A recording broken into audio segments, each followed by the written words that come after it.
We're good. We're here. Welcome back. Thank you. How was the big stage? You went to New York. Yeah, so what I did was I went to New York, and I originally went to meet with some advertisers of ours and to be Whining and dining or what? Yeah, kind of. I'll tell you about it. And then I went to be on the Gary Vaynerchuk podcast, and then I went to be on, is his name Pomp? Yeah, everyone knows him as Pomp. Pomp. Yeah. And Anthony Popolano or something. I did his podcast. It was cool. Did Gary Vaynerchuk's podcast first thing in the morning at 8 or 9 or 10 a.m. when I got there. I was a little groggy from my flight because I took some medicine when I flew. It went okay. We'll see what happens. Whoa, Gary, hold on. So you walk in. What happens? So walked in. So he has two offices in New York. One Hudson Yards, which I've been to before. It's buzzing. This one was his studio. It's a little quieter, but still pretty badass. In Brooklyn. Long Island City is, which I don't know if that's Brooklyn or not, but it was awesome, man. And you guys know each other. You don't know each other. So is this like first the first time we time? had met? But he knew who I was, and obviously I definitely know who he is, and he knew who our company was. He was totally nice, and he was really low key at first. He wasn't like Cocaine Gary. Yeah.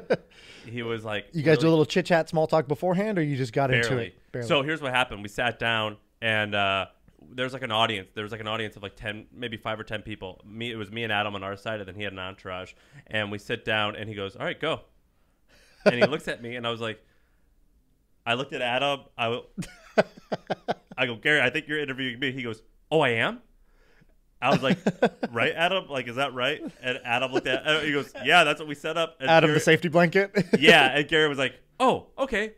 So tell me about who you are." Like, and it was good. It was great. All right, so he's a nice guy. That's good to know. Yeah, he's an easy target because he's so loud. Yeah. I believe the screen went off there. I believe that he is totally legitimate and a really good business person. I think his company, Vayner, is really, really hard to run. And he said that he was currently the COO and CEO. But great business. Good business. And he's totally legitimate. He's like, because you can like put, what makes you say that? So like, well, you could put him in like the Donald Trump category of a guy who talks a lot, and you're like, I don't know, this guy's the real deal. Right. He's totally the real deal. He just talks a lot. But what were the little tidbits that gave you that impression, right? Because I believe that. I'm not saying you're lying. So but whenever I go to these offices, I ask them, I go, "So how do you like working here?" I always ask employees. I ask the front desk. I go, "What's and you can kind of tell if they actually like it. Yeah. And when he has 800 employees, so and the office space was really expensive real estate. There was really nice furniture. Everything was set up professionally. It's a real business, right? So you could tell what's legitimate and what isn't once you go in there.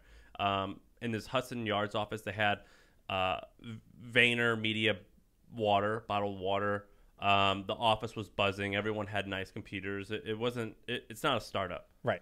Felt like a legit operation. Totally, 100%. And kudos to him, man. He's talented. And you did the podcast. Rate your performance. I gave myself a C+. Okay. And then because I was, I hadn't done any reps that day. Like I did a podcast later that day, and I had a rep. You were firing. Yeah, and I was like, all right, I'm on it. It just fell a little flat, but Adam and his people said it was one of their favorite ones they've ever done. And do you have a little prep routine you would do let's say before you get on stage, before you do an interview?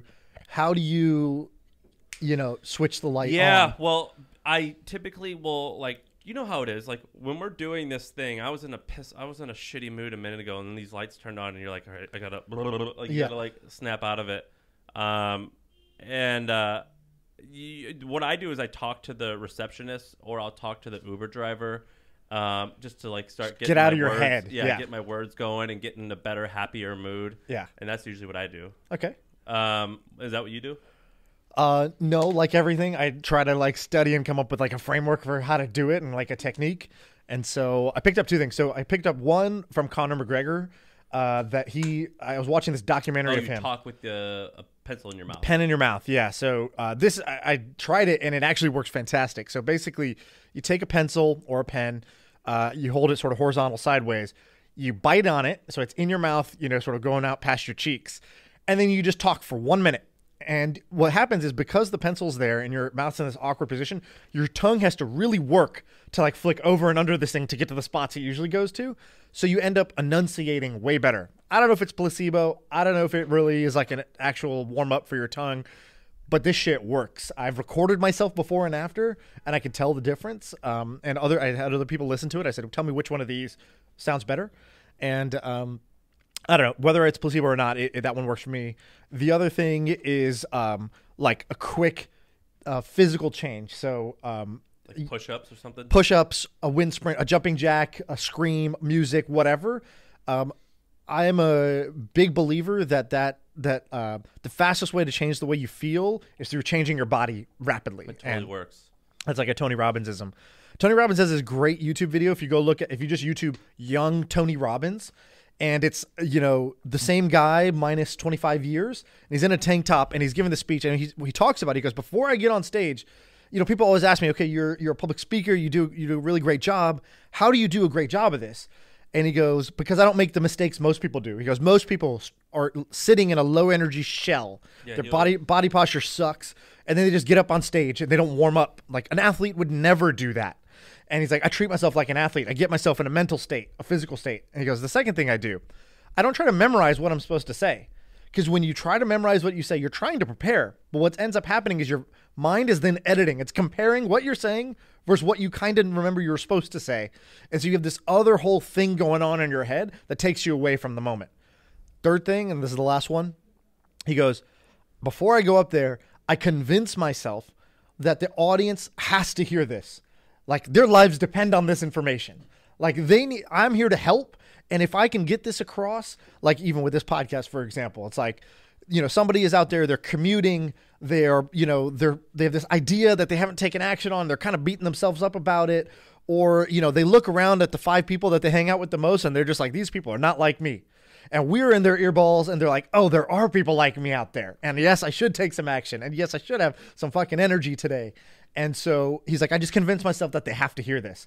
And then I'm here to serve them. And I was like, okay. Well, just hearing that, so I do that. Just hearing that has made me feel better. There you go. Another thing that I did while I was out there is on Sunday night, I tweeted out. So when I fly, I take a lot of Xanax. It's the only drug I do. I don't do any alcohol. And sometimes the night before, I'll take it a little bit as well because I really hate flying. And so on Sunday night, I tweeted that I rented this Airbnb, which I did, and I'm going to host a meetup. And I got 200 replies saying, let's meet up. Right. And that I couldn't do that. So I only let 20 Trend subscribers come. And so the Trend subscribers are also not 100 of you listeners, or not 100% of listeners are subscribers, but all subscribers are listeners. Right. And so I met, I think at 30 ended up coming. And it was fucking awesome. It was so cool. This one kid flew up from South Carolina or something. And I tweeted this on, the meetup was Monday night. I tweeted this on Sunday night. Sunday, yeah. There was no preparation. Like all we did, me and Adam landed and on Monday morning we went to the Mexican place next door and said, hey, can you bring over enough tacos for 20 people? Here's $200 or $300 and go buy us some beer and we'll pay you more money. And that's all we did. And it was awesome. Yeah. These people are fucking fanatical. It is crazy. It's nuts. It's really odd. Who was the most interesting person? So many interesting people. There was this one guy, I forget his name. Maybe he's listening. He was the eldest guy there, which is not old, but in his 50s or 40s. And he builds custom electric cars. And through the Trends group, sold 50 cars. Just another custom electric cars. Yeah, what does that mean? Like he was making they took a Prius or they took Ford. No, whatever. they took like some type of pickup truck and made it an electric delivery van. Oh wow! For a cannabis company in LA. Because who else did I meet? I mean, I met all types of people. One guy who sells fake boobs for a living. So he sells his name. Tell me more. Fairchild. Did this guy ever talk to you on Twitter? No, his name's Fairchild. Hunter Oh, Fairchild. Hunter Fairchild. Yeah. I see this guy on my Twitter all the time. Yeah, his He boss. sells fake boobs for a living. Yeah, his boss invented like a better. Dude, what's in his fake bio? titty. Because I've looked at this guy's bio, and he's not advertising this. So let's No, it was let's awesome. see what we'll He put was Hunter telling on me blast. it was me and this girl Aditi were just sitting down, and Hunter came and we were just shooting the shit. And we were like, Hunter, what do you do? And this woman Aditi, she's nice. I met her before. We were just sitting there, and he's like, well, I sell breast implants, and we were like, what? And we just started talking. I was like, so do you have like a woman who comes with you and like shows the buyers, like you need like sales brochures, like how do you show that your boobs are the best? And he was just like walking through this whole process. It was crazy. I had never heard of such a thing. Yeah, me neither. But of course, He came up from Virginia for this. that's great. All right, cool. So you can do more of that, or what? Well, you and I need to do more. So what we can do is New York, we could get we could have gotten 200 people. Yeah. So we can do one in New York. I think Acast or whatever we use tells us where people are. Right. We got to go to Canada. We got to go to Utah. When we shouted out Utah that I know. time, I still get more. dude, all the time. number of these friendly ass Utah, citizens, whatever they're called, Utahns, reach out all the time like, hey, when you guys are here, I got you. So maybe like And it feels good to be taken care of like that. it does. It feels great. Maybe Great hospitality. What month is it? February? Yeah. When End of February. we should do a thing where we could try to hit up like 3 cities in 5 days. Right. Or maybe a little So longer. I got into this thing. I don't know if I told you about this this thing called reality. Have you heard of this? No. So basically, you know how Jewish people have birthright? Yeah. And I don't know exactly how the mechanics of birthright work, but from what I understand, all about it. if you're Jewish, Sieva you loves get it. to go. It's paid by the sort of wealthy Jewish people around the And world. wealthy Christians, fundamental Christians who believe that Israel's the land for Jews. Pay Oh, for wow. it. Okay, didn't know that. So basically, that's a cool thing for Jewish people. You're shaking your head. Are you Jewish, Henry? No. But you know all about it. You just stunned. All my friends like have gone on it. Yeah, I've never been more jealous than when my friends go on birthright and then come back. It's like this mini study abroad. Yeah, it's great. And so then I was like, all right, what is this? How do I get more of this? So they have this program called Reality 2020, if you want to look it up. And it's basically, you can be in these different groups. You can be in entertainment, you can be in technology, you can be in whatever, social impact. You apply to get in. If you get in, I've applied before. I got rejected a few years ago. This time I applied, I got in. And it's like a small group, I don't know, 30 people, 40 people that get accepted and get to go. It's not all expenses paid, but it's like most expenses paid. And so, anyways, I'm going on this trip late May now, and Where? I'm going to see what this is all about, to Israel. And I've heard of this. Sieva does it. Is it Sieva like a did it, Jewish yes. thing? I don't think you don't have to be Jewish. This one's not like But birthright. it's like a But it's thing. for like, It's- Israel's, right. Sort Got of it. startup and kind of thought leadership and young people, that sort of thing, like future leaders I thing. mean, it's like not in a bad way. It's a propaganda thing. It's like to get you into the Israel. Yeah, it's like a Israel. program, yeah. Yeah. So I'm doing that, but my question When? to you, When are you going? it's late in May. So first, scared of coronavirus, may not go. I was supposed to go to Germany in May. So we should talk about coronavirus in a second. But secondly, why do Jews have all the good things? Why don't other people do this? This seems like a great birthright. Seems great. Jews and Mormons. Yeah, Mormons. They're also. like the same thing, but Mormons might be better now because they don't drink. Do Mormons have these perks like that, like birthright or something? Yeah, they all have all types of shit, dude. They're all real good at basketball, and Jews love basketball too. I mean, dude, they're all like real similar. It's like Right. a very similar group of people. Well, the thing I like is the sort of pay it forward thing. I think Silicon Valley has this a lot, where a lot of people who move here, they hesitate to reach out to people because they're like, well, why would this person want to help me? I have nothing to offer. But like that is the culture of Silicon Valley, is to pay it forward, is to help the like next person who doesn't know anything. And I feel like Jews have this in their culture, and I feel like Mormons have this in their culture. I'm Indian. I don't feel like there's this same. It's not as strong for Indian people to sort of try to help out the next. And I think part of it's because there's such a big population, you can't afford to do it. There's like, I Yeah, don't no know, dogs have 6 it. million Jewish people on Earth or something crazy, and they run the world. So I think, with a small number of people, you can offer this like much more high touch, help each other model. I agree. Let me make one quick announcement before we get into it, and I wanted to make this on the top of this. Maybe We might chop it up. Maybe our editor can chop it up. But what I want to do is, I've heard about these people say subscribe, unsubscribe, subscribe again. All right, and I want to test it. So last time we asked our viewers for more reviews, and we now have 550 maybe. We got 400 reviews in just a couple of days. You guys are really active. So, and they all sent me messages. I tried to reply to everyone. Did you? I did now. Yeah, I went and cleaned it out. So If you haven't got a reply, I thought you did get a reply. So here's what I want people to do, and the reason I want to do this is because I think people like seeing us succeed, and they like seeing the journey. Yes. So you're gonna help us succeed. So here's what you do: if you have an iPhone, you're gonna go to like the menu where you can like turn your Wi-Fi and Bluetooth off and all that. There's a button on the bottom right where you hit record. Okay, record that. That's gonna record your screen. Then go to the podcast app. Go to My First Million. Click subscribe, and then unsubscribe, and then subscribe again. Send us a video of that happening. And if you do, also send us a question that you want, and we'll answer your question. Yeah, we'll bake a Q&A. And this will tell us the truth, right? Because we need to run the experiment. We need to know, is this how, does this actually work, or is this just like a myth? And if you send us your question, ideally send it via Twitter. Yeah. So everyone can see and can comment. And that way it's easy. So just record yourself.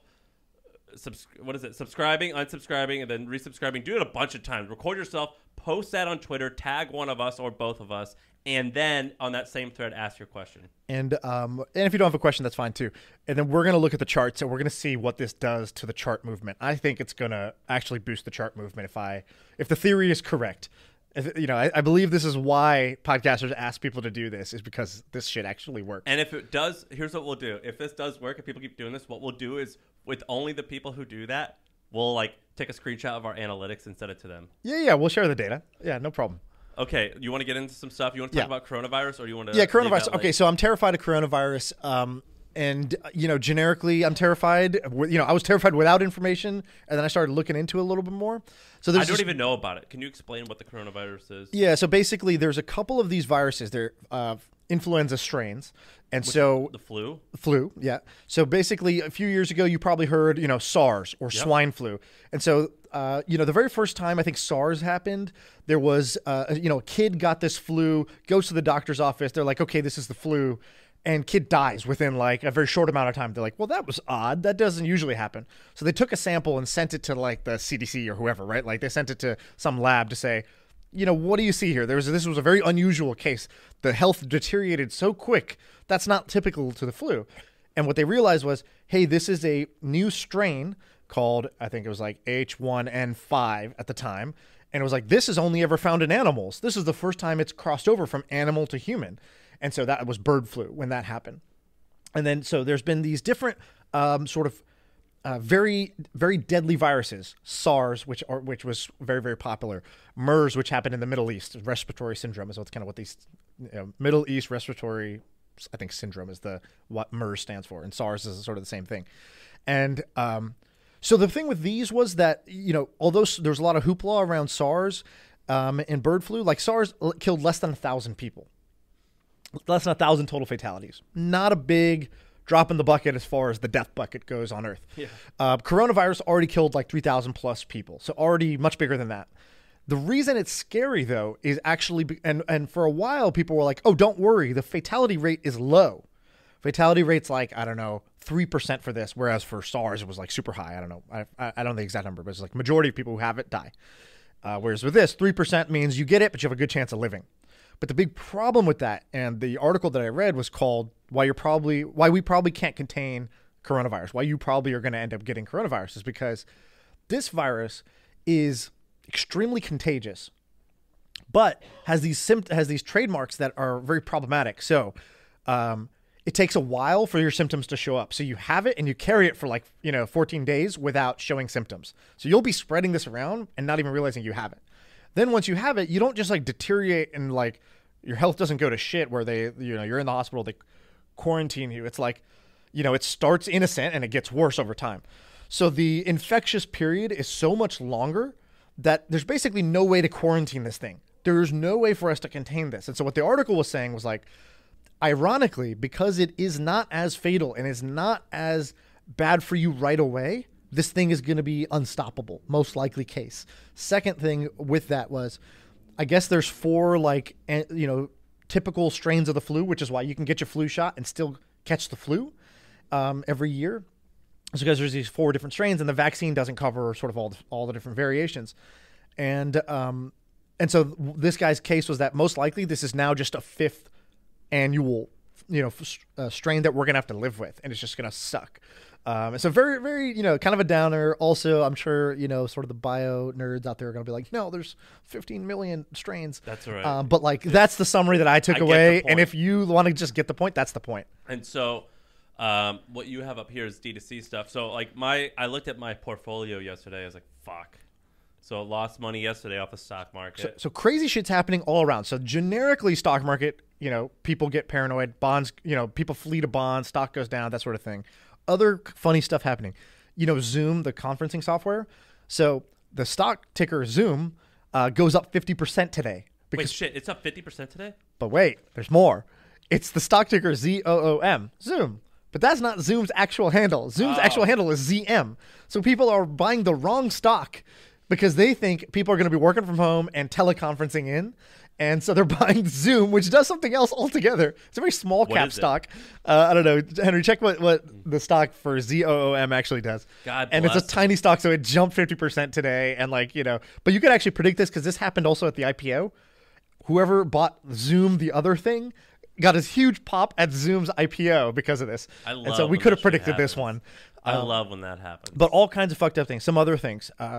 Smart friends are basically saying, hey, if you need my smart friends, people who actually read the real information and understand how the world works, they were like, hey, if you need prescription drugs, you should start stockpiling because most of it's coming from China and the supply chain globally is fucked.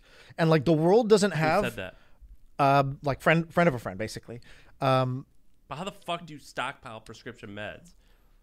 Basically buy your refills. And so there's no global plan B for what happens if China gets sick or slowed down. We don't have another supply chain. And so all kinds of things are suffering. And I have friends that have D2C companies that buy their shit from China, and they're saying, shit. Yeah, months backed up. I was talking to a supplier yesterday, and he was like, even if we come back to work, there's, all the other factories that we depend on, the printing factory, the packaging guys, and they're not coming, the workers are just not coming back because in most factories in China, the workers don't actually live in that city permanently. So for Chinese New Year, which is when this happened, so Chinese New Year is a month-long holiday. Yeah, well, we have a Chinese intern. He told us all about it. He goes, it's the largest travel day in the world, right? Because every Chinese person Everybody goes home, and when they go home, they go back to very rural areas. And already there's this problem where they don't, often they don't come back because, they don't want to be living in some other city working in a factory. But with this, people are just not coming back, and so there's no replacements. It's a very dire situation. Well, and obviously at a human level, also incredibly dire situation. So to turn shit into gold, where's the opportunity here? I mean, what's going to happen? Do you think that this is going to impact, have long-term impact with China making shit, and you're gonna have to go elsewhere? I don't know. So there's a question of so two theories. One is for stuff like this, the people who are going to do really well, they didn't start now. They started something 2 years ago, a blog on being a prepper or whatever. And today's your day, this is your month. And so I don't know how much I am interested in the sort of today opportunity. Also, just feels kind of fucked up. We talked about Judy the other day. Right. The Judy sort of survival kits or bags. My friend Joe Spicer bought something from survivorkit.com. And he got an email from them saying, we have 100 times our normal volume. We apologize, but we're going to make it happen. Right. So the Judy thing, the respiratory we masks, about it a long time. Those are not in the Judy bag, but the respiratory masks are just out of stock. You can't get them.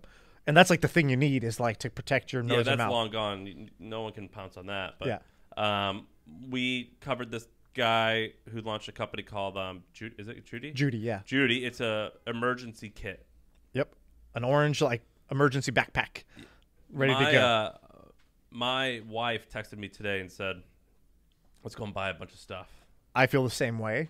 More people are doing this. Have you ever been in an emergency situation? By the way, have you ever been in a city when a flood happens or anything like that? It's really bizarre how it feels. No. I was in Hawaii. Our honeymoon, there was a hurricane in Hawaii. Oh, I the left week of our honeymoon. When I was there. And so we went to the grocery store. And first we go to the hotel and they're like, hey, we have early check-in available. And we're like, well, that's cool. Thanks. Because we're a honeymoon. And they're like, no, we just have like a lot of open rooms. No one's there. I was like, what's going on? They're like, well, have you seen the weather report? Like, there's a hurricane this week. And of course, I don't check the weather, so I booked my honeymoon on a hurricane week. And so we go to the grocery store, and it's like the zombie attack has happened. Like, all the water bottles are gone. Like, the shelves are empty. People are just checking out like 4 carts worth. It's really like, it's an odd, eerie feeling when that happens. Yeah, this thing, my issue, here's an opportunity if someone wants to go for it, is you know how, there's a Politico check. Is that what it's called? Politico fact. You mean like the fact-checking thing? Yeah. I don't know what it's called, but yeah. So what you do is like, did Bloomberg really say this? Right. And it goes, that's what I want for a coronavirus right now. I don't know what's true and what isn't. So there's a blog called, I believe it's called theprepared.com. It is exactly what you want. It is plain English. It's like, here's the facts, not the overreaction. And by the way, we'll tell you about the overreaction and why it's an overreaction. But here's the facts. What's it called? Presented in a calm way. The site is beautiful. It works great on your phone. I tweeted at the guy who started. I was like, this is thank you for making this. Yeah. I was like, thank you for making this site, because this is exactly what I need in this situation. It auto-filled nicely. A bunch of people must be going to I feel like it's right. He's selling kits. He's selling kits. Oh, God, this guy's awesome. Cool. I'm into this. So, scary situation. Yeah, scary all around. Best of luck to everybody. Yes, for sure. Okay, you want to move on? Yeah, let's move on. Okay. I have a few interesting things that happened, cool companies that we can talk about. The first thing is something that has made a huge impact on me, and I think more people need to take advantage of it, which is transparent numbers. So basically, there's a group of people out there who believe that transparency is good, and they share all of their revenue. They share their every metric about their business, as deep as everyone's salary, their bank balance, churn, how much it costs to acquire a customer, how much a customer stays on for, everything. Some are a little bit less. Well, they'll share how many customers they have, how much revenue they have, what their bank balance is. More people should follow these businesses. I, for one, am totally against that. I don't think you should ever reveal that, but I'm happy they do. Yeah. And so some exampls. So throw them out. Okay, so first of all, my friend Encore. What's Encore's last name? He runs Teachable. I don't remember his last name. If you Google can you tell me Encore's last name? Founder of Teachable. Okay, so he reveals on Twitter the valuation of every round. Yeah, what is it? Nagpal. Yes. Say it. Nagpal. Nagpal. He reveals the valuation of every time they just raised money. like $20 million at whatever 200, something really good, and he reveals how much revenue they have, how many customers they have. It's awesome. Yes, I love that. The other guy is Sahil. From Gumroad. Shitty business. Seems like an awesome guy. He reveals every single month. Yeah. You could Google Gumroad founder Sahil. It's on his Twitter. He does it in a tweet land, so you don't even have to dive into the books. It's like, here's 140 characters. Joel from Buffer, he does this. They actually just switched. So if you go to bearmetrics.com or Google Bear Metrics, they have like 18 different companies that do this, and it's pretty cool. And Joel from Buffer used to be on there. They're a $22 million a year company, so pretty valuable. And they would reveal everything. Everything. Employee salaries, like name, salary, equity, level, everything. And you know what? They're changing. They're showing less and less. Have you talked to them? Do you know why? It becomes problematic when you add more people. Yeah. Duh. It's like, guy, creates, turns his kitchen into a man cave instead, gets a girlfriend and is like, she doesn't like it. It's like, yeah, no shit, man. Like, I could have told you this, like, when you bought the plasma and put it on the fridge. Grow up, Joel. People don't like their salary being public? What? So they still do salary. They still do equity. People get upset when they see their coworker who slacks off and works from home 2 days a week and they see his salary. Stupid. Because people don't understand that, like, different people have different situations. It's not like... So they did it, I think, in a smart way, which is they basically were like, they used it as customer acquisition. Yeah, it's part of their story because they got their ass kicked by HubSpot. And so they Hootsuite. This has become a bit of a playbook for small business-to-business SaaS companies, which is, look, acquisition of customers is hard. If my customer is a small business owner, what would bring a small business owner to me? What content could I put out there that would make a small business owner come? So instead of saying 7 tips to have more effective meetings, they were like, here's our P&L for this month. And sure enough, a lot of people wanted to see that. So a lot of people discovered their product through this. And so, maybe this lines up totally with their values and that's why they did it. But I just ripped them off. Definitely it was a great way for people to discover their business. I didn't use Buffer, but I read all their shit. And if anybody ever needed a solution like Buffer, I was like, oh, Buffer, you should use Buffer. Why? Because otherwise I wouldn't have even known about them. And so this was a pretty counterintuitive thing that they did. And they were the only ones doing it. And so you always get paid when you're the only one doing it if it's juicy. Yeah, and so one more person who's doing it, and his business is way better than Buffer, actually. I love this guy's business. So it's my friend Nathan Barry. I've met Nathan a while ago, and Nathan has this company called ConvertKit. They do close to $2 million in monthly recurring revenue, so $24 million. He owns 100% of it. It's probably a $100 to $200 million company. Like, it's really valuable because once customers are locked in, it's basically a MailChimp competitor. It's an email That service. seems high. $2 million a month, you said? 2 million. No, that's for sure. That's how much they do. So they're doing 2 million. No, that part's they're that. So about 24 million a 25 million. year. So 24 million. You think they're worth what? 10 times. 10 times that. Okay, maybe. It's growing like a weed. Maybe. People don't switch from their email platform. Yeah, it'll all depend on the retention. So can you pull up? Actually, can you open up their metrics? So The retention's high. I just think it's Google 4%. like Bearmetrics dashboard or something. I forgot what the URL is, but it's like something.bearmetrics.com.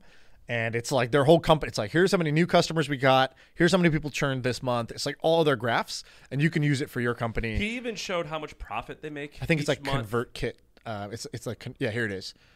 You got to zoom in. There you go. So this, I don't know if this is their business or this is like the example thing, but it's like Scroll monthly up. recurring revenue, net revenue, fees. Yeah, that's not it. This is somebody else's That's an business. example. You got to do ConvertKit. Yeah, do ConvertKit Bearmetrics. Just type in ConvertKit revenue maybe if you can't spell.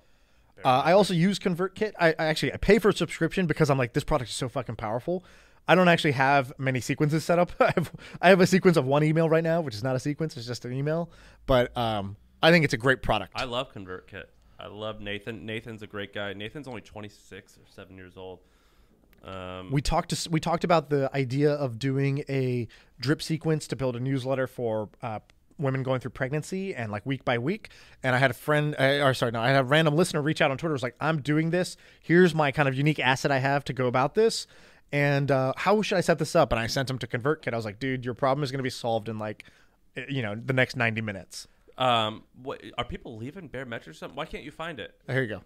1.7 million. Oh, is that it? What's the URL?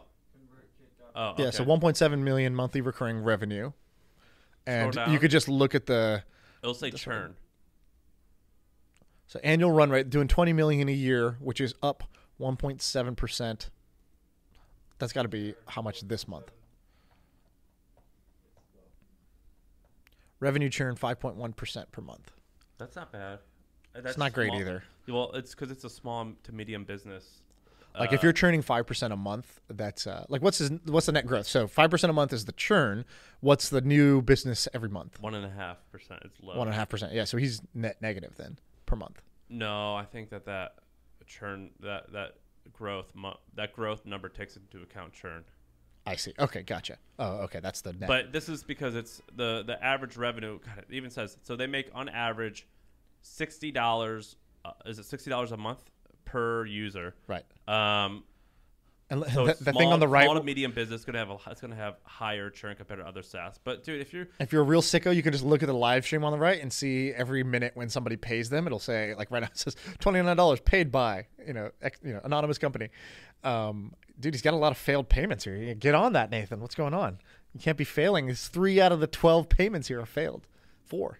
He has a chart that says which ones fail. So these companies are badass.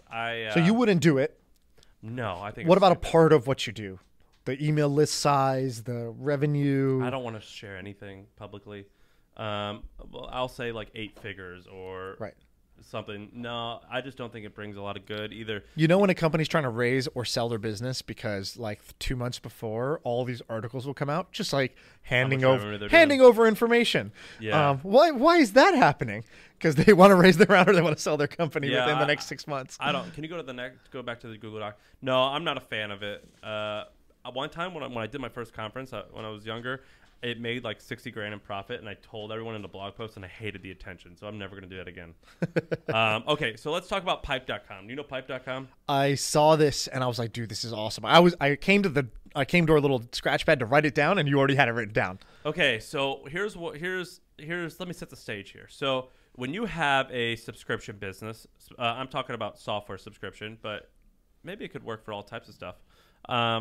What happens is you do one of two things. The first is you say, all right, you signed this deal and you owe us $200 a month. And so that is a $2,400 a year subscription service. And the company that is your customer will pay you $200 a month. What a lot of companies prefer to do, but this is actually a lot harder, is they say, all right, you signed 1 year contract. Let's get all of your payment up front. Right. Now, here's the balance here is, do you want, or this is what people think, they can either get more customers and allow them to pay monthly, right, or they can get less customers but allow them to pay annually and get all of that cash flow up front. And what's it called? Pipe. What they do Pipe.com. is if you have a business like ConvertKit and they have a history of 3 years and it says, look, every month our churn rate historically is 5%, Pipe can go, okay, so you have all these customers paying you each month.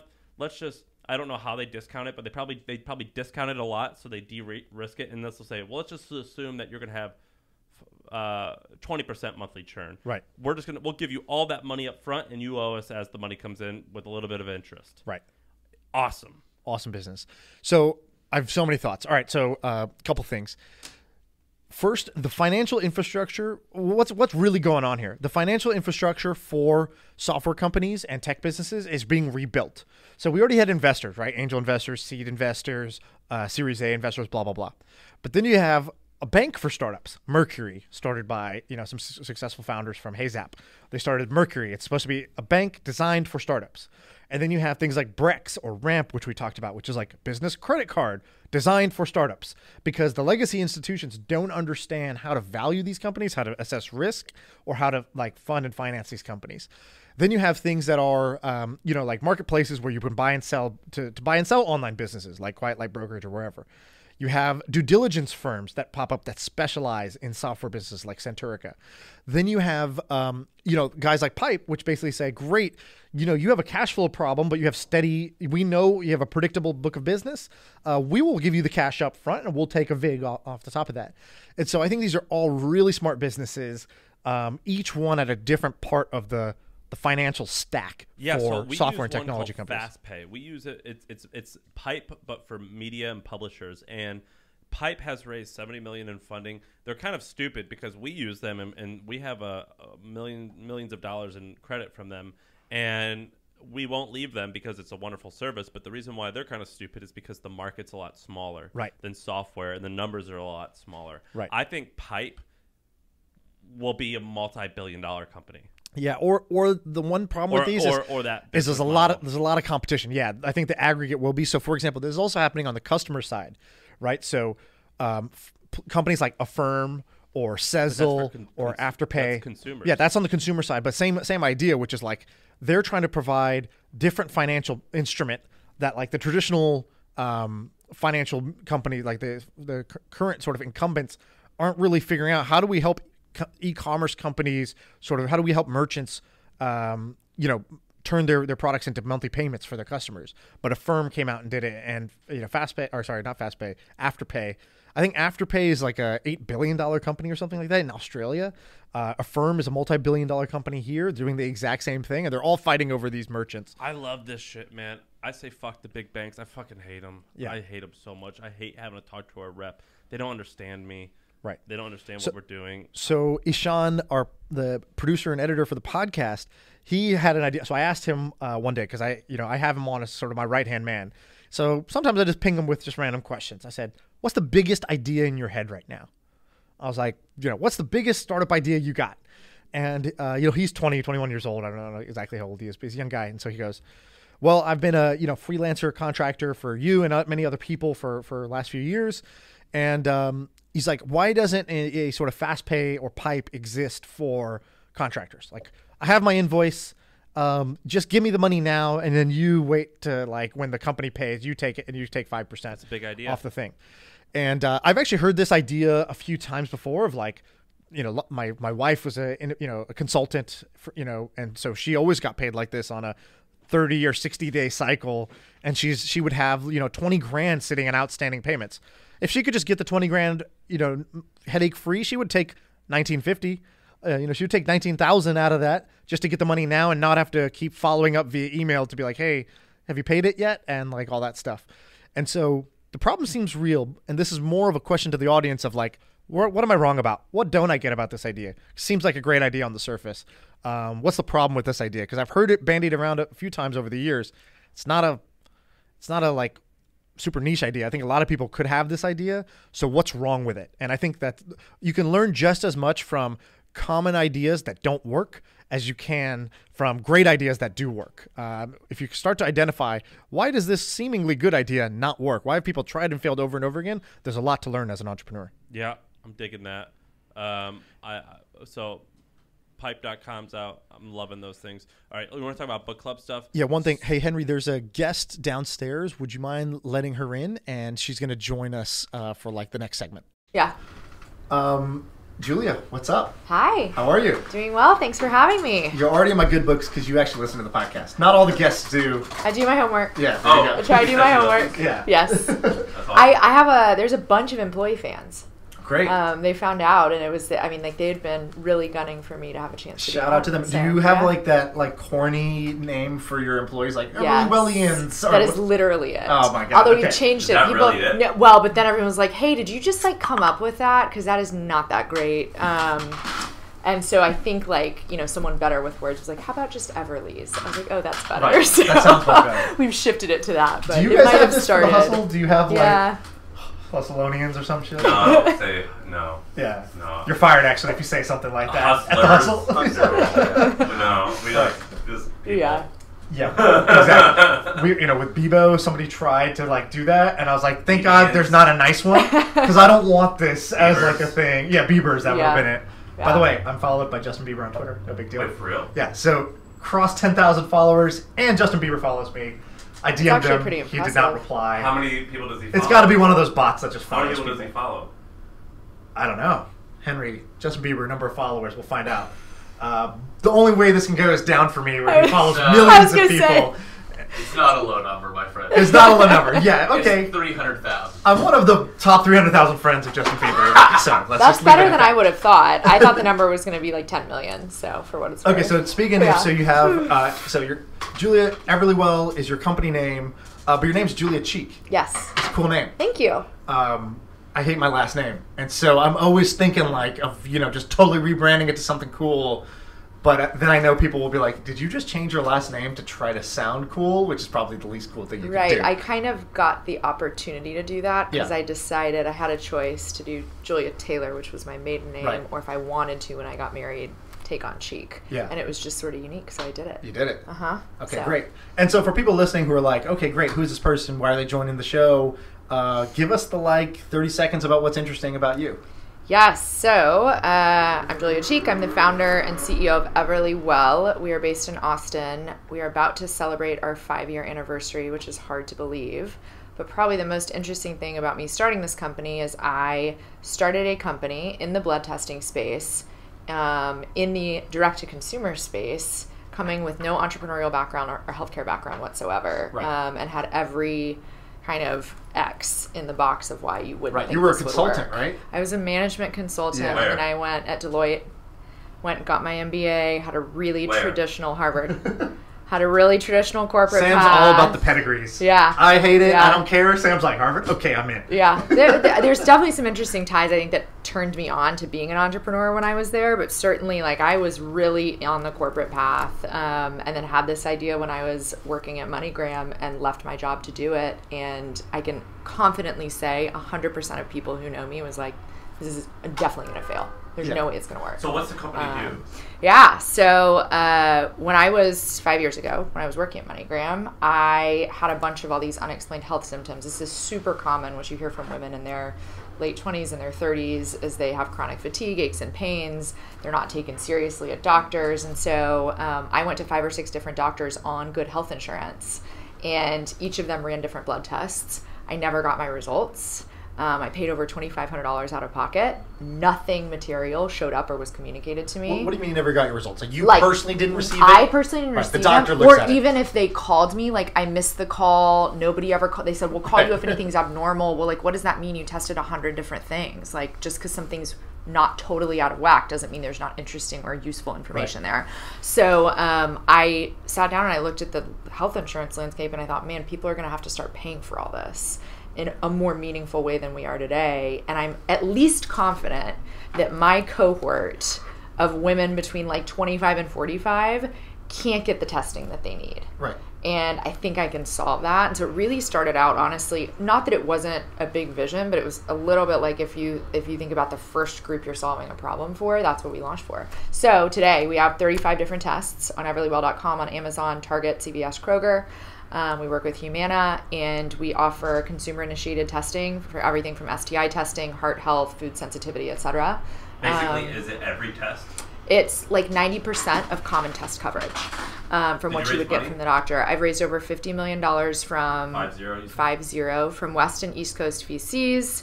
That was after obviously having like 3 rounds of clawing my way through funding, and then suddenly things did get easier. And we actually grew from 0 to, we did 40 million in sales last year. Yeah. In our 3rd year in operation. Is that okay? No coronavirus, but fist no pound coronavirus. for the 40 especially for the healthcare entrepreneur, and we have to I have to learn not to do that. We were just talking about coronavirus. Do you guys sell coronavirus tests? Yeah, if we did, I think I wouldn't be here right now. Probably I'd be doing something else. But I'm hopeful. There's progress as we learned today from Gilead and a couple other companies. I'm hopeful someone's close on it. But no, we don't have that, unfortunately. Are those one-time purchases, the 40 million?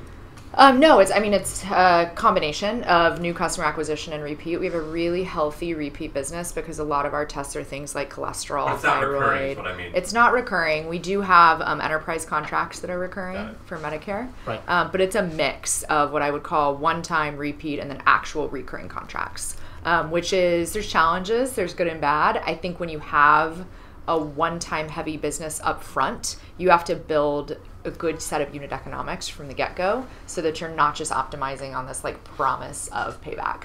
Right. So that's been good for us. On the other hand, we've had to be super, super disciplined in a way that I think some consumer brands haven't been. Right. And so you're based out of Austin. You do this D2C at home test that then gets sent to a lab, a partner lab. They analyze it. You get the full report. It's like, here's everything. Here's what's interesting about this. You can share it.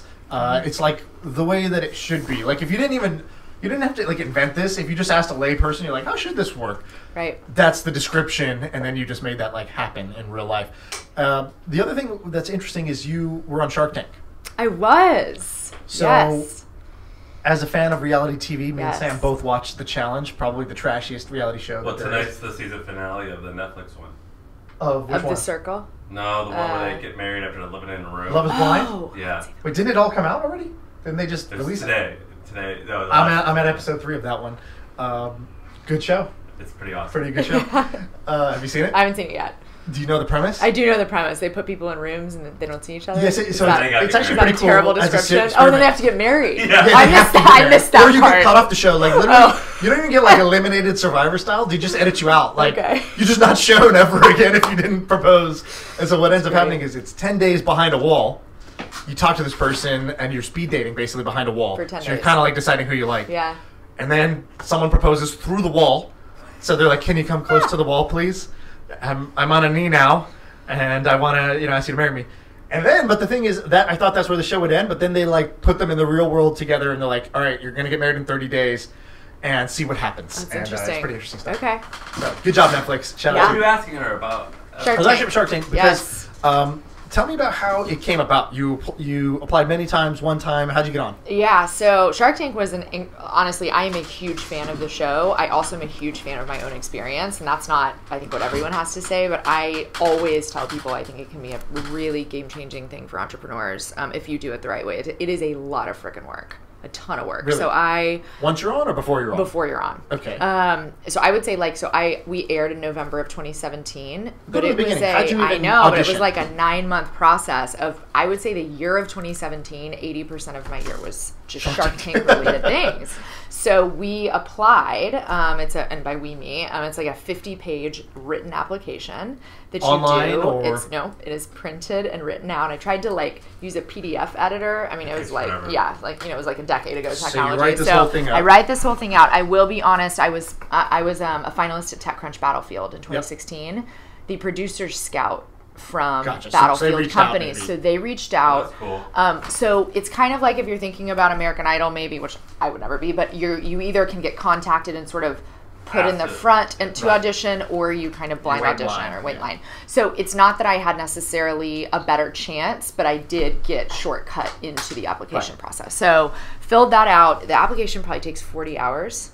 And then you have to sign all their contracts and basically sign your identity and image away to ABC in perpetuity. But and then from there you do a voice interview with producers. You do a video interview as well with the application. Then another video interview of your pitch.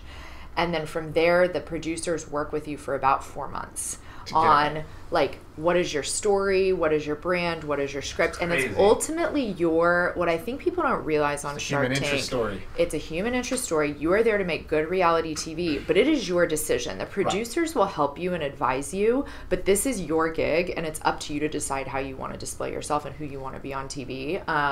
But they can then decide whether or not to air you. Do you still remember your opening? Because you probably drilled it 1,000 times. I did, and I will tell you, I thought I was really good and comfortable at public speaking, and then I did this, and I was like, okay, I was really bad, and now I feel comfortable. Yeah. Did you raise money from that? I did. So I shook on the largest deal ever for a female entrepreneur in terms of valuation. Wow. So yeah, with Lori Grenier. She is on board. She's been tremendous. Because of QVC or what? And for me, it was really, at the time, we had no brick and mortar retail presence. And I knew that was a priority for us to create a product that was actually accessible and ubiquitous. And that's actually, in hindsight, been a really good move for us. But I felt that she would be invaluable in helping us to get in some of those stores. Yeah. She really helped with packaging and branding and making something that's accessible when you're trying to sell a testing kit where either people think it's a DNA kit or they have no idea what it is. Right. Being able to differentiate that when you have 10 seconds to grab someone's attention. How much did she write? So the deal we shook on was... Why do you say shook? Because there's the shake There's the shake and then there's the actual deal. What's the actual deal? I can't disclose that. Oh, come However, on. it was different. Yes. It was better different. or worse? Better for the company. And probably better for Lori. And better because, honestly, why does the deal change? So normally there's they do diligence and they might change it probably for their favor. You're saying it went better for you guys. It went better How for does it us. improve? So there was and it's very case by case. So what happens after the show is... Can I pause you 1 second? I want to make sure you project because your audio, what you're saying is great. I want to make sure we're getting it all. So my audio paranoia. Over here. Just make sure talk louder than you're comfortable talking. So after you shake on the deal on the show... a fair number of those deals, I think it's something like over half, never come to fruition at all. And then another quarter or so actually change, and then another quarter get done at the terms that you shook on. Yeah, I think each shark has a different approach. So they're totally, you then go into their management company, right? So you're going into Mark Cuban companies or Lori Grenier's companies, and so it's not I don't know what each shark's process is. I can say Lori's was super fair. They go through very detailed diligence on everything. But you know what? The show actually does diligence on you. They have a venture analyst on board. So they run diligence on you before you ever pitch. What was your valuation that you guys agreed on? I pitched, my valuation was $20 million post-money. And how much did she invest? So that was it was a line of credit deal at an 8% interest rate for 5% of the company. And was it hey, deal offer on the spot, or do you have this like long pause where you're like, can I think and write this down? Well, in my case, every shark was out, and I actually knew I wanted either Lori or Mark Cuban, and so I was really excited about it, and so I really did want to work with her, and it was a good deal. So I actually said on the show, because you're supposed to negotiate, I said, because it makes good TV. Yes. And so I said, I know I'm supposed to negotiate, but I want to take this deal. Right. So I didn't. You do have, it is really what you see. Like, you can exit, you can talk about it with your partner, you can call a lifeline or a friend. They may edit that out or whatever else, but you can take a minute to think about it. What's something people don't see or don't realize that is different from having actually gone through it versus watching it? What's one difference? I think people know it's edited. I don't think people realize how long the actual time filming can be from when you walk in and walk out to like what they edit down to 5 minutes. So it varies, but mine was probably an hour and they edit it to 7 minutes. Some people's have gone on up to 2 to 3 hours. Some are 15 minutes, right? And so I think you know it's edited to a degree, but I don't think you realize how much discussion actually happens when you're there pitching. Her own money? She is investing her own money, always. So then, does she have a fund, or is it literally just hers? It is in a fund structure, but it's her capital. It's her money. How much do you think she's worth? You know, I don't know. I will say she is a prolific salesperson in the sense that like the top 3 or 4 companies from Shark Tank, and I mean companies that have done like $250 million in sales, Squatty Potty, yeah, she has a relationship with each of those companies and is invested in each of those companies. So I suspect quite a bit, not to mention her own patent portfolio and the success she's had with products. She has a great team. But do those pay cash flow? I mean, who cares if you, I mean, it's important, but if you own equity in that business, and there's not an exit. Yeah, so I don't know. Where is her cash coming from? I don't know. I'd be very Sam's gonna get to the bottom. Yeah. Of this. I don't know. Well, because I also agree fat checks. Well, and I also don't She know. takes that Saudi money. No, Each deal is different, right? So like she does it just like any VC deal is different, right? She's negotiating a deal with me that's different. I don't know what terms are, with the rest of her companies. I do know she has put all of these companies on the map, from Scrub Daddy to Squatty Potty, these companies that have incredible consumer product brands now. She delivers, yeah. I've got a funny So you do? I'm telling you, I think it seems to be one? actually. No. I don't have one, but it does two seem. of them, right? I mean, it does seem very popular. Apparently. So. Okay, so Everlywell question for you. When you actually get the test, how do you actually Wait, administer hold on. it? Let me ask one more question about Shark Tank, and go then for we'll it. end on Shark Tank. How much traffic did your site get? Oh yeah. So we got. This is back I don't 3 know years if ago? it was November. We Which aired would be over. even better than now, because there's more Oh, people yeah. watch TV more than. Right, and it aired the night before Cyber Monday. It was Thanksgiving weekend.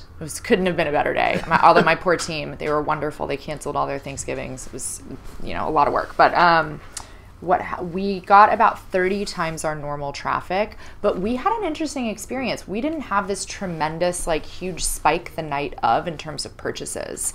But we ended up doing about $1 million in sales, which at the time was a tremendously large number for us, in the 4-day period after the show. So there's been a little bit of this interesting thing for us that I haven't heard many other companies have, which is we doubled in that week on a run rate standpoint, and then we continued doubling the next month, and we never had that decline. Right. But we didn't have this spike in the 3-hour period that we aired. Yeah, we had a lot of traffic. How much traffic? I think 1 million sessions. 1 million uniques. Yeah, uniques. Yeah. So, and we did, we had to, at the time we were not set up for that scale. Now we don't were even you have to using think Shopify? about it. We've always been on WooCommerce? Stripe, not WooCommerce, not Shopify. Big commerce. We've built on it now and totally customized it. Something It's else. not, I know, but it's one of the big ones that actually I think we should have gone to Shopify, but we didn't. Gotcha. So I shouldn't name them because it's going to sound bad. Right. But Shout out to Toby from Shopify. yes, exactly. I like to think he's listening. Yeah. So Might be. We're trying to get him on. I was going to say that valuation, right? Yeah, that valuation. So. He also streams on Twitch. Great guy. Oh. So we saw really good traffic increase, but it was a very different pattern. And Lori warned us about that. She said some companies, it's they sell out immediately, and some companies it's just a slow burn. So that was what it was with us. But we did not crash, which was essential. So- I have a bunch of questions. Do you have some? I have some, not about Shark Tank though. I mean, me All neither. right, close the chapter on Shark Tank. I know enough. Stay about Shark tuned. Tank now. There may be an upcoming thing there. So You'll come back as one of the glory children. Potentially. We are actually in 2 years. We're I think we're number 10 on the all-time best-selling list Right. out of What's 9 number one? seasons. Squatty Potty? The socks, and then Squatty Potty. What's the socks? Bombas. Oh, they were on there? Yeah, number I didn't one. realize that. God damn. 250 million in sales. Shit. Yes. I'm wearing Yeah, Bombas. Yes. You got Bombas? Yeah, but I went on Twitter and said, what's the best sock money can buy? When we sold the It's- company, I was people like, love it. I'm going to buy unlimited of the best sock. Yeah. That was the thing I'd always told myself. That's cool. When I become a millionaire, unlimited best socks. And Bombas was like what everybody said. Do you love them? Yeah, I love them, but I need more. That's Okay. it. Like, Just I every ran time out. I'm involved. Yeah. Yeah, I bought the, whatever the, 60 pair or whatever, but I think I need Yeah. 500 pairs of socks. Like laundry. You know, that's like one of the best hacks you could do is what I did was I only have one pair of underwear, but I own like 30 of them. Yeah. And one pair of socks, and I own 50 of them. Yeah. So I never match socks. Yeah. It's the greatest hack ever. Yes. I've been doing it since I was 18. Should we? Applaud. Okay, so I got a great. question for you. So, Yes. Let's say I buy the product. What do I actually do at home when I take the test? Like physically, what do I have to do? So this, people are often surprised how many people we get to take their blood at home, but that's often what it requires. So like most of our testing is pricking your finger to draw a small sample of blood. Some are saliva, some are urine, but obviously there's a reason why they normally take your blood at a lab. It's because you can analyze the most number of Right. markers and the broadest assortment of markers using blood. So it's dried blood spot testing. It's like a very, frankly, old school model. Your method? Yes, Quest, LabCorp, all of the labs have dried blood spot testing. This is What does that nothing mean novel. in Just means you're Just finger you're prick. pricking a finger and you're dropping blood onto a Several. treated paper Right. or a treated device that is then the blood is then drying. But you guys aren't doing the. We're not. We're You're not. You're a middle person. We are a middle person, which if you were a VC responding to me back in 2016, I was a marketing company. Right. That's what I was going to say. But yeah. When you take a But test. No, they own I don't the take customer offense to it. relationship, so that's the most important part. Right. And I think, it's interesting when people are like, oh, well, you're just a middleman or you're just marketing. But I really view us more as, okay, the labs are our manufacturing partners, right? You don't buy things directly Yeah. from manufacturers typically, right? You buy them from a brand. Who's your provider? So we have 7 different partner labs we work with. Probably the one that runs the majority of our business is Perkin-Elmer, which is a publicly traded life sciences company. They're huge. They're global. And they've been really a good partner to scale, and they have a lot of credibility. They're the worldwide leader in dried blood spot testing. Right. So it's been a good... It's what everyone grows up wanting to be. The worldwide The leader. worldwide leader. Dry blood spot Hey, testing. I know, but you know what? Like for us in our space, and we're in the medical space, it's really important to have that stamp, especially with all the failures that So have I really happened. want you to hear Sam's thoughts on food allergy testing. Sam, Yes. take it away. I'm excited. Let's go. I think that a lot of them are bullshit. Yeah. Am I right or wrong or what do you think? I think it depends, and you mean We talked about this earlier. no? It's important, and it's But they do every test though. So we do every test. It's okay if I don't buy one of them. It's interesting. Well, first of all, so to correct you, there's a major difference between a food allergy and celiac disease, and then a food intolerance or a food That's sensitivity. what I'm referring to, is intolerance. Okay, so, but just for, listeners, I think it is important because even doctors just say allergy and sensitivity is the same thing. I Definitely compared not. the intolerance test to chiropractic. Interesting. Yeah. Okay. I think that it sounds good, but it doesn't work.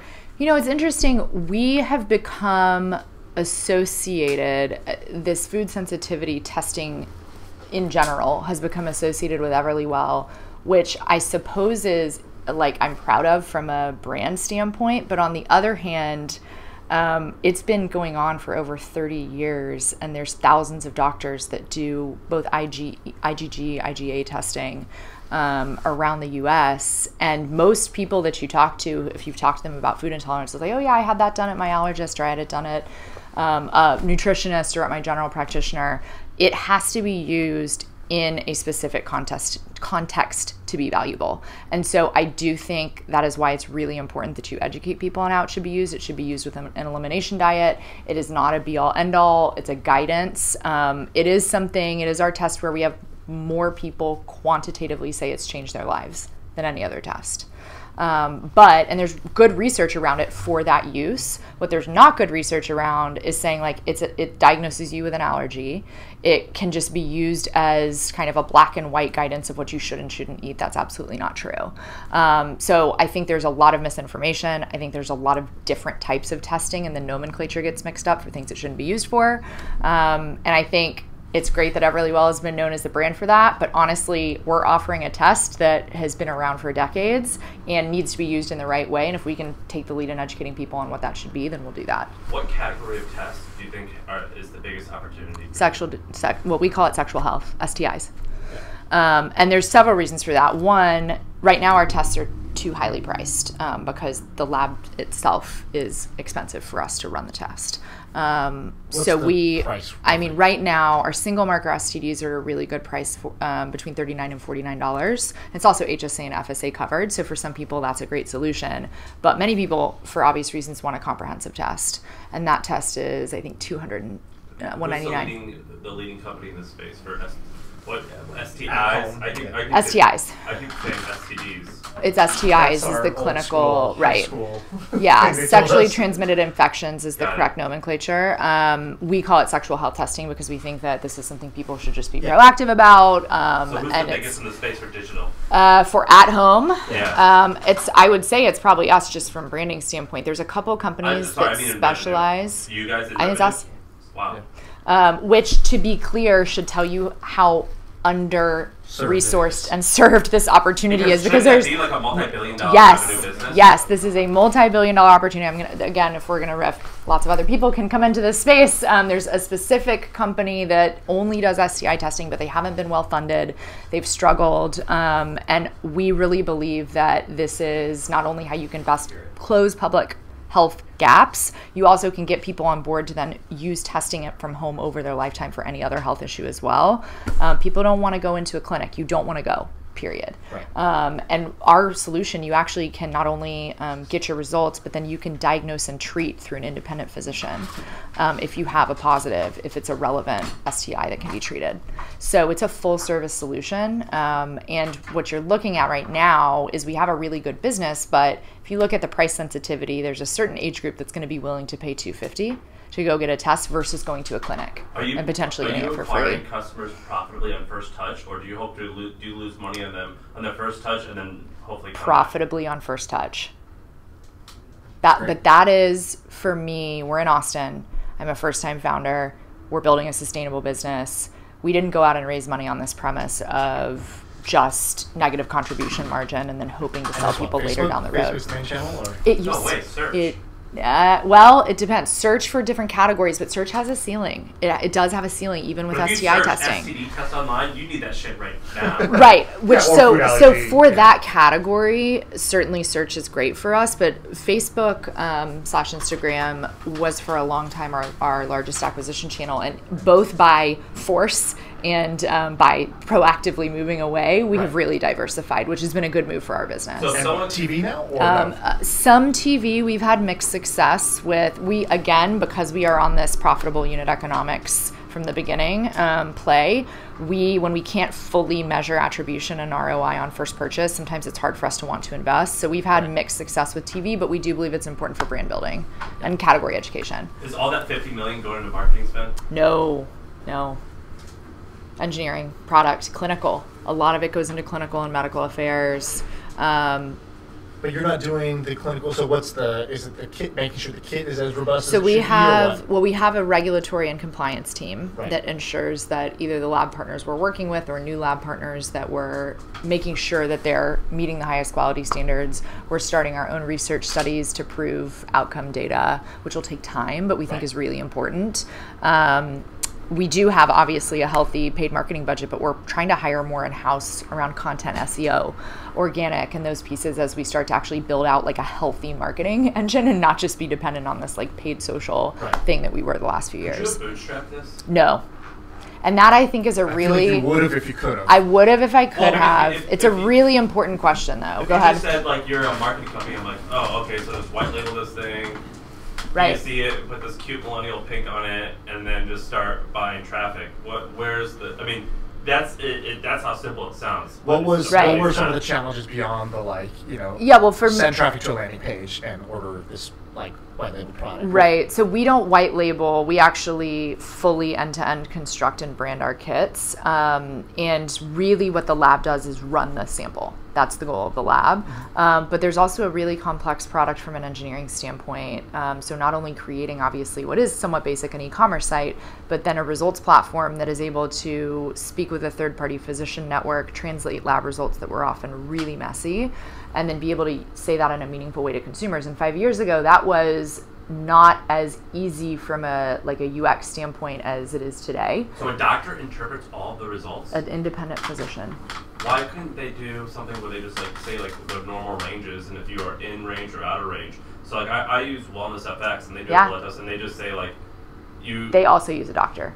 No shit. Yeah, Really? it's for regulatory reasons. It's to make sure that you basically have a doctor in the process of saying, okay, I've made sure that this test is appropriate for you. I've made sure that if there are critical values, so for example, if you took our STI test and you had an abnormal, you would have a physician call you and talk you through next steps and offer you a telemedicine consult. Yeah, that wouldn't be. Right. And so there are checks and balances in place. You don't always have to interact with the doctor if it's just a normal result, but there's certain levels of escalation. And so when you were But at it the is beginning- similar to Wellness FX, except it's home kits, and Wellness FX really kind of stayed on the quantified self-er brand and never was able to scale. That business totally fizzled. Yeah, Wellness FX. yeah, I thought it was it's gonna still be out awesome. there. It's all right though. Yeah. I use it, but it's not that successful. But it's interesting. I mean, there have been a lot of companies, many, especially after Shark Tank. I would put it in the 24 range that launch an Instagram, create a pretty logo, have a kit, and then about 6 months to 12 months later, you never hear from them again. Right. And it does speak to the power of brand marketing and experience. I mean, our NPS is a 60. We have a world-class customer base. I think in this case, first mover advantage really helped us in the category. It doesn't cause us to keep winning, but it mattered a lot here. Right. So I'm not an MPS. I'm not super savvy with MPS, but is 60 good? I thought 60 would be sort of it all middle of the depends on road. what you compare it to. You have to compare it to others that are similar to you. Yeah, sure, So for your industry. if you're a bank and you have a 60 MPS, you're the best Right. bank on earth. So- if you're a 60 but you're a movie, then it's yeah, exactly. World class would be 80 or above, right? So certainly it's below that. But I think how we view it is we look at other healthcare services and most are around a 0 to a negative. Don't measure. Right, right. And so we feel good about it. Product rating is 4.5 out of 5 stars on average. And so we do look at that and say, okay, this has to be qualified. It's a very favorable VC metric, one that I think has sometimes limited actionability or limited kind of data-driven decision-making around what do you do with it. But we like it in terms of saying, okay, just benchmark where It's are a we? good benchmark. Right. So when you were starting this, and something my sister was managing consultant, my wife was managing Right. consultant, and you have this idea, you're sitting at Deloitte, and you have this personal experience where you do this test, and you're like, this is crappy. That's what I'll call every entrepreneur has the stated story, which is I was trying to get a test, and I just was so frustrated, and therefore I decided to create a solution. And behind the stated story is more of the real story. Yep. Our audience is very entrepreneurial, and they feel this on a daily basis. They have these ideas. They also have doubts. They want to vet the idea. So tell me that from the moment you had the idea, that first couple weeks, what was going through your mind? What were you doing? And what got you over the point where you're like, okay, I'm actually going to do this? Yeah, and I think this is important because it is the real story, right? So I'm like, oh, I just had this idea, and Right. It's not a lie. we moved to Austin in a U-Haul. All those things are true, but there's a Who's we? few things. My husband and I, and our dog. But there's a few things that I think are important. It's not like I woke up one day and was like, oh, I'm going to go do this crazy thing. So I did go to Harvard, and I was in this weird time. It was during the recession in 2009 when everybody in my class and the class above me were becoming entrepreneurs. And so you had Rent the Runway, you had Birchbox, you had Guilt a few years before, Stitch Fix, Oscar. I had 2 unicorn founders in my section alone. And at the time, Grab Taxi out of Korea, and then That's huge. who was Coupang, both in my section, right? So at the time it didn't feel that unique, but I was being exposed to this day in and day out, and so I had this kind of roadmap for how to go about it once I started thinking about becoming an entrepreneur. And so the reality is I probably spent 2 years on the weekends, in my spare time, not making any money, but going through different industries, different business models, advising different companies on their business plans and seeing like what would really stick. Yeah, well, there was that research nothing. saved. I do, but it's really like I look Yeah, send it to back, me. it's kind of boring. It's like Send it to me. travel. I don't know. I will send it, but it's like I would be very literal in how I would go about evaluating all these ideas. And honestly, Everlywell was probably the craziest and the worst of the ideas for me to go and actually do, given my background. What were the other ones? No, I mean, it was like travel, luxury resale, something like what The Real is doing. I mean, house decorating, curation online, like all kinds of different spaces where there's probably opportunity in any of those if you do it the right way. Yeah. You're 2 for 2. Well, it's on. To be clear, it's I don't know if I took an idea from them or if I if I actually came up with it, but the match with Everlywell was not necessarily one where you'd be like, oh, right. It was not obvious, but it was the one where like I realized really early on, this is a decade-long thing. Right. So if it actually works, you're in it for a long time. So you had to be passionate. After you did this exercise, you sort of started No, it was or a couple years. I mean, until I had this health experience in 2015, and then I kind of matched the two together. So this was early 2015. I ended up incorporating the company June 18th, 2015, and then I left my job in August. And did you think of yourself as an entrepreneur? You said you were on the corporate path, but it sounds like you had dabbled in the idea of being an entrepreneur. I Did you had think of yourself that dabbled. way? I didn't. Both my parents are lawyers. I didn't realize, one, that being an entrepreneur was actually a career choice and a path that you could like become good at. That didn't necessarily mean financial success, but you could be a serial entrepreneur and actually make that a career. And I also, frankly, didn't have a lot of confidence. So it was interesting at Harvard because I kind of looked around and thought, I think I'm just as smart as all these people who are like really founding successful companies. Right. So maybe I can do it too. And I honestly did it just to see if I could do it. I truly couldn't even imagine having made $1 million in sales. And so I'm not sure I necessarily thought about what it would look like today. I just thought it was a really big opportunity and something that I wanted to see if I could go do. And that was how I made the decision, is I thought I'm passionate. I think it's a major thing. I was in the fintech space and I thought that was already really oversaturated by 2015. There's tons of apps, etc. And so I knew that this was an area that I could care about. I know. Turns out I was a little wrong about that, but I do think Wellness FX is an example where I think they were just ahead of their time. They were too early on the curve, right? Well, I think and then then who started are like scientists or something like that, or they're in the industry. And Right. I actually think that's a weakness. You have to kind of be a marketer first, or Right. you don't have to be, but if it's a consumer brand, you have to have that part of you. You got to be aggressive. You have Right. to. You were an outsider, right? Yes, To this industry. completely. What opportunities have you uncovered where you tell people, man, just so you know, like there's this huge problem in this industry. I think it can be solved. Yeah, what other adjacent things have Yes. you observed? Because I'm a total outsider, but when I hear about these types Yeah. of businesses, I'm like, it's if you can like solve a handful of problems, it's so easy to crush it. Price transparency, which may seem obvious, and I think there's a lot of companies that talk about in healthcare doing price transparency, but they don't actually do it. And even the digital startups trying to do it, they can't actually tell you what something will cost in healthcare. So we just go outside of insurance so that we can actually tell people what something will cost. But if you were able to do this in a really big way and say, hey, we can accurately tell you your cost commitment for this service, I think you would crush it. And I Within think the insurance system. I don't within insurance, but I think there is a much larger growing acceptance of consumers who are happy to pay for something in healthcare as long as they know what they're going to get and what it costs. Right. And so I don't know that it has to be with insurance. You also have this HSA and FSA space that's exploding in terms of people on FSA and HSA plans and then what they're using those dollars for. I think there's an interesting play there. So what and does that look like? What's an example? If you started it, of a company? Throw out a half-baked. Yeah. Oh. that's okay. It's what we do. Man, if you could be so if you had physicians and you said, okay, I'm going to have you pay $50 anytime you see the physician, we're going to own a pharmacy, and any of your drugs are going to be transparently priced, and you can't use a coupon, everything is the same price, and it's all generic.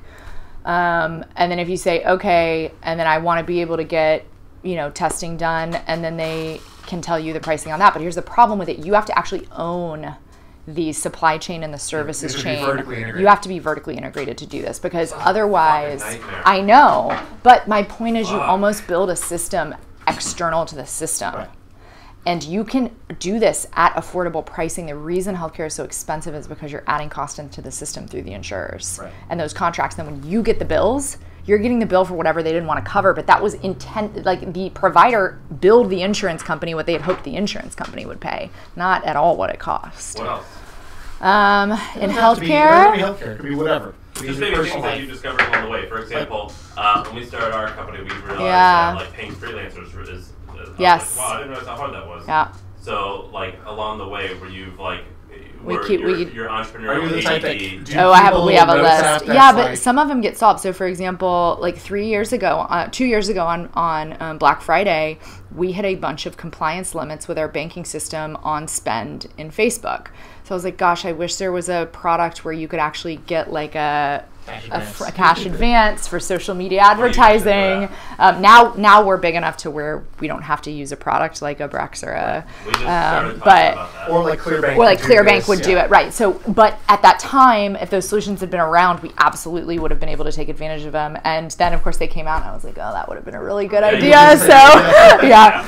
But we really hit a bunch of challenges with that, and it really can bring down businesses. And then I think, other places are, how do you make, like, as you think about doing a startup, I mean, the amount of time we spend on contracts and HR and legal and templatizing, I mean, there's so much cost in the system that I would love to take out of it. In healthcare and in highly regulated industries, it's really hard to do things quick, dirty, and cheap, and it's unwise.